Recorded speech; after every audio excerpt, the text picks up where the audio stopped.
গতকালকে আমরা দেখেছি বিএনপি পন্থী কিছু শিক্ষক যারা লন্ডনে বিএনপির নেতার সাথে জুমে মিটিং করে তারা নির্বাচন থেকে সরে দাঁড়িয়েছে।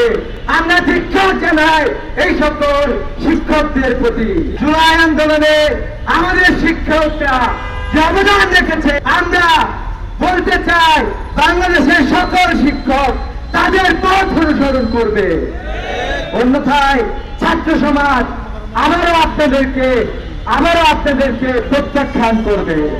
আমরা দেখলাম জাহাঙ্গীরনগর বিশ্ববিদ্যালয়ের প্রায় 8,000 শিক্ষার্থী তাদের গণতান্ত্রিক অধিকার, তাদের ভোট প্রয়োগ করেছে, কিন্তু আমরা এখনো দেখছি তাদের ভোটের যে ফলাফল পাওয়ার কথা ছিল, এই ফলাফল নিয়ে হীন ষড়যন্ত্র বাংলাদেশ থেকে শুরু করে লন্ডন পর্যন্ত বিভিন্ন শ্রেণীর বিভিন্ন নেতা কর্মীরা করে যাচ্ছেন।